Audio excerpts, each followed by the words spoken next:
Magandang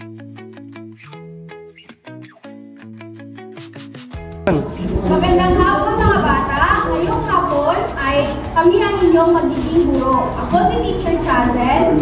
Ako si Teacher Green. Ako si Teacher Clarence. At ako naman si Teacher Nel. Tayo ay manalangin sa pangunan ni Jennifer.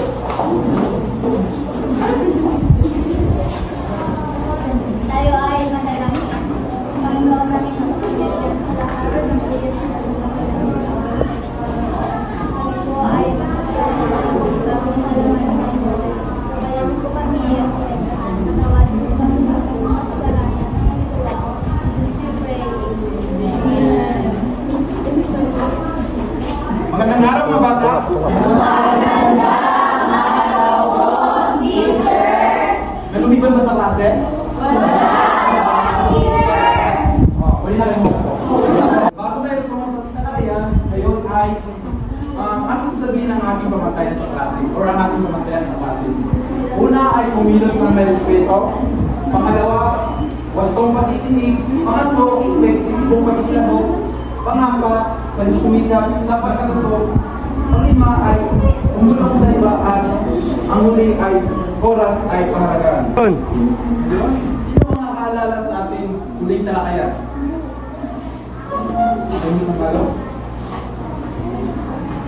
Tungkol po sa daga at leon, sir. Okay, tama. Yan si Miss Mamalo ng Pugandang Lang. Alam niyo ba ang Pugandang Lang? Ang Pugandang Lang ay pinaghalong maganda at pogi. Halos na sa atin ay maganda at pogi. So, tutulungan kayo ha? Ako muna, baka kayo. Santo, pogi maganda. Okay, naman.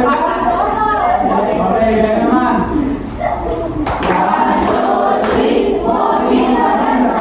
Okay, magaling. Ito ang ating gawin sa araw na ito.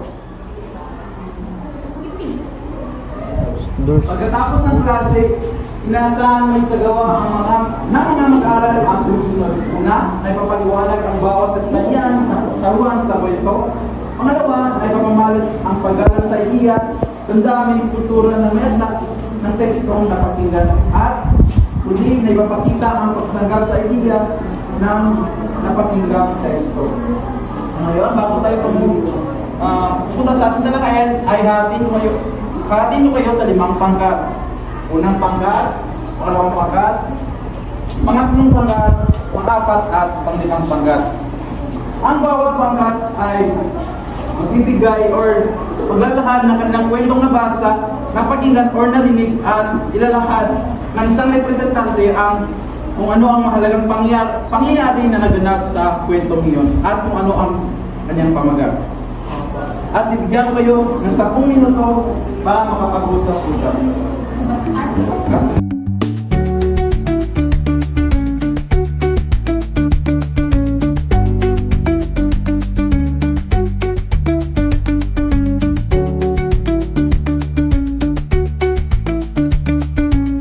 Tapos na ba ang lahat? Hanapin niyo na ba kayo na representant upang lahat sa harapan? Okay. Ang mauna ay ang pang-5 grupo. Okay, so ang napili po namin teacher ay ang kwento ni Daga at ni Leon. So ang mga mahahalagang pangyayari po doon ay yung naistorbo po ni Daga si Leon at akala niya po nakaingin siya. Pero sinabi niya po kay Leon na huwag po nakaingin, tapos tinawanan lang po siya ni Leon, teacher. Tapos sinabi po ni Daga na sa susunod daw ng mga kailangan po ni Leon ng tulong, itutulungan niya daw. Tapos dumating po yung araw, teacher, na tinulungan po ni Daga si Leon sa pamamagitan po ng kinagat niya po yung lubid ng lambat na nakahuli po kay Leon. Okay. Bigyan, Perlin, Pugandang Lang. 1, 2, 3, 4, Okay. Ang susunod na maglalahad ay pangka-una. Ang napili po namin teacher ay si Daga at si Aling Tamara. So ang kwento po nito ay natutulog po si Aling Tamara at napunta po doon si Daga teacher, tapos naapakan niya po si Aling Tamara at nagalit po sa teacher. At naman, ang aral ko dito teacher ay hinagat po din ang lubid na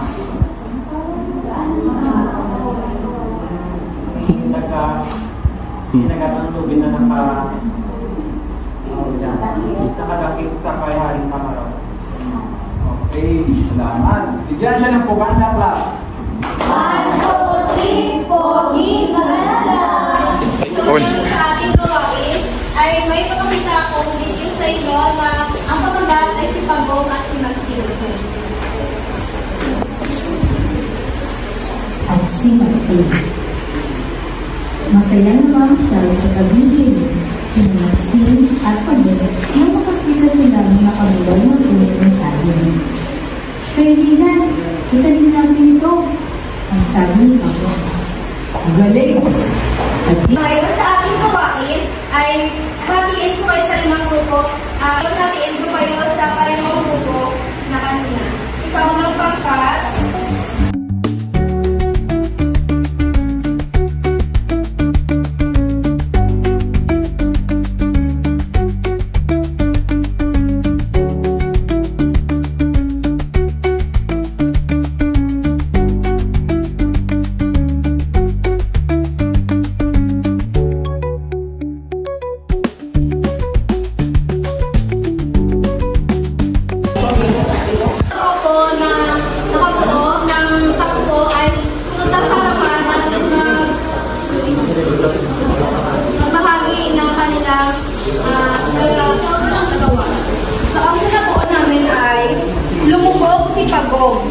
walang ano-ano ay bigla itong sumulpot.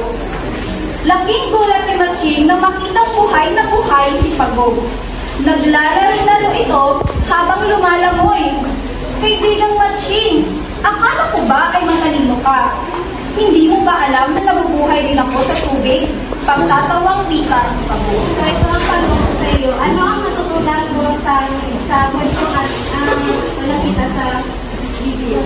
Ang natutunan ko po, teacher, ay huwag po tayong manloko ng kapwa.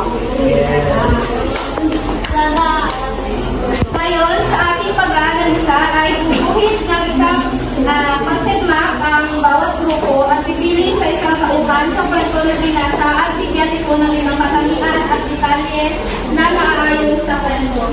Parehong grupo lang.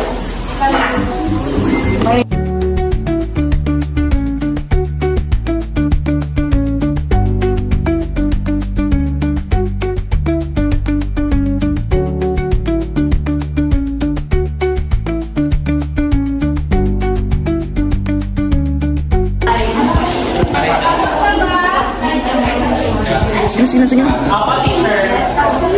So, ngayon, pili ng sarili na sila natin at ipakaya sa harap.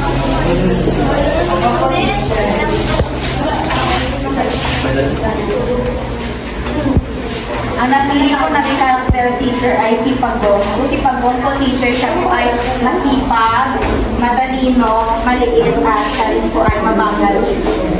Okay, salamat. Buhay pa ba ang lahat? Bigyan na ang pogi at maganda clap ang mga sarili. Maraming salamat. Ngayon naman, alam niyo ba ang kwento ni Langgam at Itaklong? Hindi ko! Okay, ngayong araw ay tatalakayin natin ang kwento ni Langgam at Itaklong. Babasahin niyo lamang ang mga narito sa aking ipapakita. Basahin, sabay-sabay na basahin ng malakas. Mainit ang sikat ng araw. Makakaramang ay gising na si Langgam.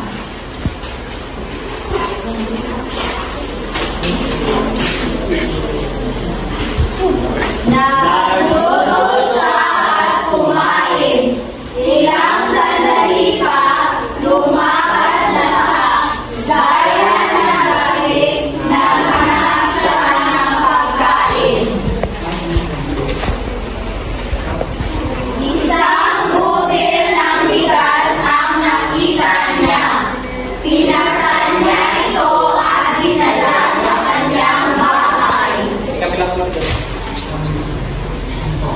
Nakita niya si Tipaklong.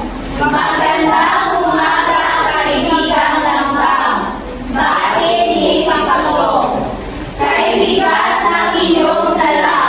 Bakit ba wala ka ng ginawa kundi maghanap at mag-ipon ng pagkain?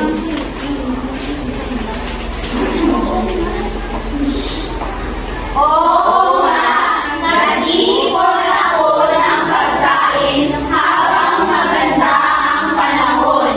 Sagot ni Langgam.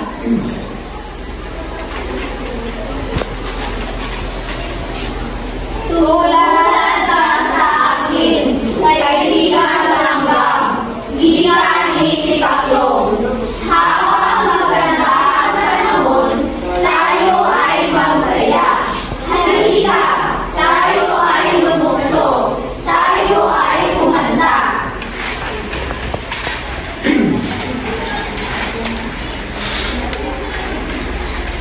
Ikaw na lang kaibigan Tipaklong, sagot ni Langgam.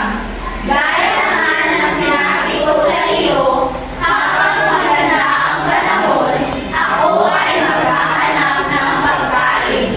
Ito ay aking ipunin para ako ay may makain kapag sumama ang panahon.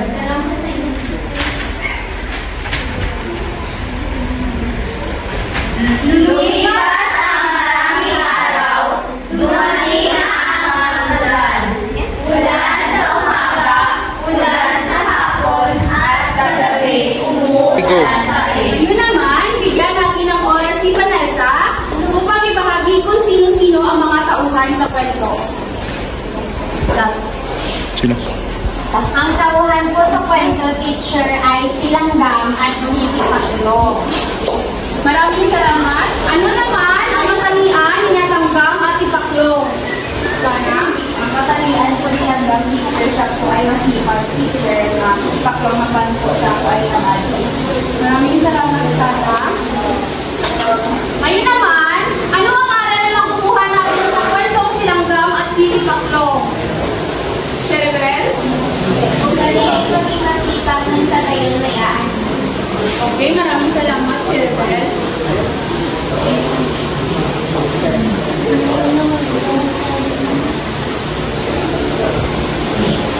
Ngayon naman, ano ang naging masamang epekto ng pagiging tamad ni Tipaklong? Singel? Dahil siya ay naging tamad teacher sa pag-imbak ng pagkain, pagdating ng bagyo, kawawa siya kasi ulit ng saan. Okay, maraming salamat, Singel.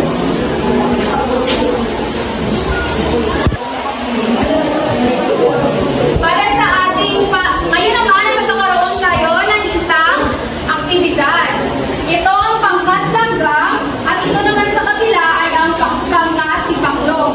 Ang gagawin ng pangkat Langgam ay magpapanggap na sila ay nagtatrabaho at ang pangkat Tipaklong naman ay magpapanggap na naglalaro at naglilibang sa araw-araw.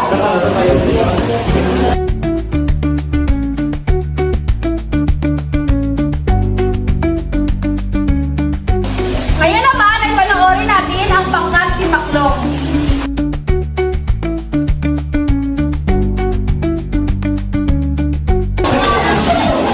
Ngayon naman, base sa inyong ginawa, ano sa palagay ninyo ang naging magandang epekto ng pagtrabaho sa araw-araw o pagiging masipag? Mula sa pangkat Langgam, sino ang representative na magsasabi dito sa harapan? Si Jane po, teacher. Okay, Jane, maaari ka bang tumayo at ibahagi ang iyong natutunan sa aktibidad na ating ginawa?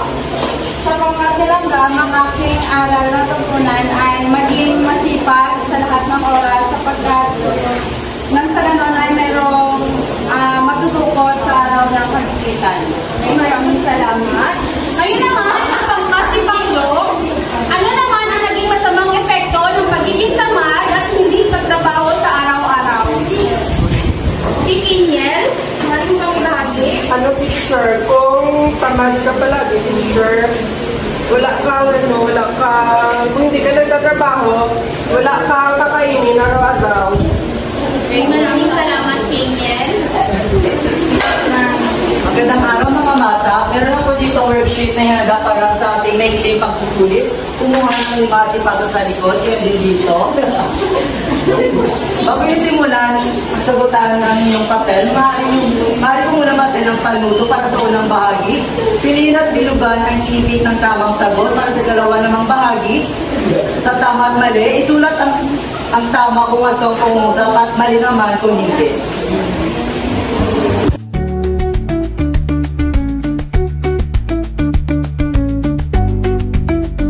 Go. Tapos na bang lahat mga bata? Sa ganon, ipasa ang papel sa harapan at para naman sa titak kaganin, kumuha ng kwaderno at isulat ito.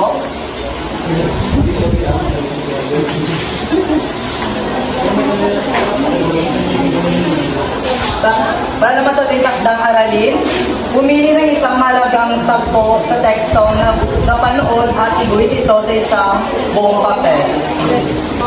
Lumayo mga bata. Paalam mga bata.